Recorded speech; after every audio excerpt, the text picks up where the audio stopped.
Сәлеметсіңдер ме балалар? Қазір математика сабағы. Математикадан бүгінгі біздің оқитын тақырыбымыз бір бағыттағы қалып қою қозғалысы. Бүгінгі сабақта бір бағыттағы қалып қою қозғалысына берілген есептерді теңдеу құрып шығаруды үйренеміз.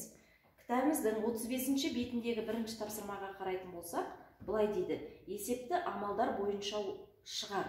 Егер қар өте көп мөлшерде жауса, жүру қиынға түседі. Жолаушылардың жылдамдығы күн райына байланысты әлде қайда төмен болады. Бір елді мекеннен екі жолаушы бір бағытқа қарай шықты.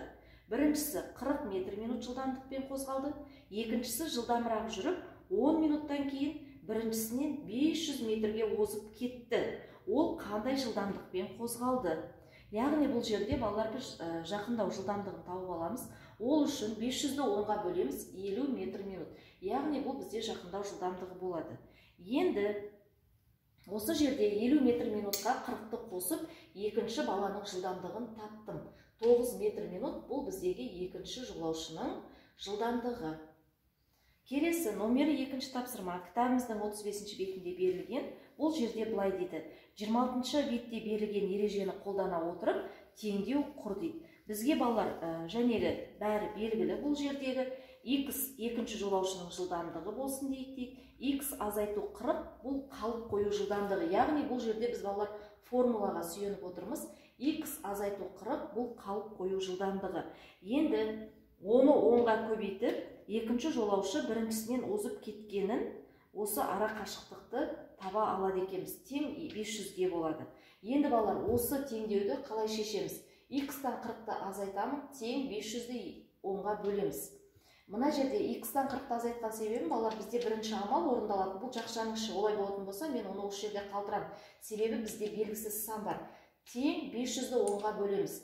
Жәнегі кері амал көбейтуге бөлу. X-тан 40-ты азайтсам 50, X тең 50-ге 40-ты қосамыз 90. Бұл біздегі жәнегі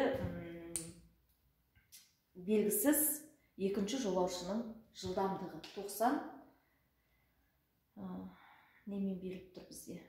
90 екінші жолаушының жылдамдығы. Ешқандай өлшем бірлігі көрсетілмеген екен. Келесі 36-шы беттегі номер 3-ші тапсырма. Бұл жерде де есепті теңдеу құрып шығарыңдар дейді. Бір елді мекеннен бір уақытта екі машина жолға шықты. Бірінші машинаның жылдамдығы 70 км/сағ, ал екінші машина жылдамырақ қозғалып, 2 сағаттан кейін біріншісінен 40 км-ге озып кетті. Ол қандай жылдамдықпен қозғалды?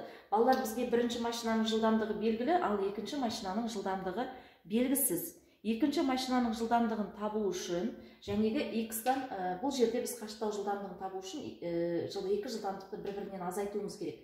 Бірақ бізге белгісіз X, яғни V1 белгісіз, азайту V2 деген сөз мынау. Көбейту уақыт тең болады ара қашықтық 40 км. Енді балалар, осы теңдеуді қалай шығарамын? X бізде бірінші жақшаның орындалады, белгісіз сан болғандықтан оны теңдеудің оң жағында қалдырамын. X азайту 70 тең, келесі теңдеудің сол жағында 40-ты бөлеміз 2-ге, көбейтуге кері амал бөлу. X азайту 70 тең 20, X тең 20 қосу 70, X тең 90. Олай болатын болса, балалар, біздегі жәнегі екінші машинаның жылдамдығы 90 км/сағатқа тең екен. Келесі кітабымыздағы 36-ші бетте берілген 4-ші тапсырма. Бұл тапсырмада былай дейді: мұндай есепті әртүрлі тәсілмен шығаруға болады. Есепті шығаруды екі тәсілін тауып көр. Амалдар бойынша жаз дейді. Балалар, бұл жерде бізге ешқандай теңдеу деп тұрған жоқ. Амалдар бойынша жаз деп тұр. Есептің шарты мынандай: Серік пен Арман бір уақытта ауылдан өзенге қарай моторлы шанамен шықты. 250 метр минут жылдамдықпен жүрген Серік 20 минуттан кейін өзенге жетті. Егер Арман 200 метр минут жылдамдықпен жүрген болса, онда ол Серіктен қандай қашықтықта болды дейді. Бұл жерде балалар, біз 250-ден 200-ді азайтамыз. Яғни 50 метр минут болады. Бұл бізде бірінші тәсілі. Келесі екінші тәсіліне қарайтын болсақ, балалар, екінші тәсілінде 20-ны 50-ге көбейтеміз. 20-ны 50-ге көбейтеміз. 1000 балалар екінші тәсіл емес, бұл мен бірінші тәсілі және шығарылу жолы. 50 метр минутты тауып алып, оны жәнегі 20-ны 50-ге көбейтіп, қанша жол жүргенін табамын. 1000 метрді километрге айландыратын болсақ, балалар, бұл 1 километрге тең.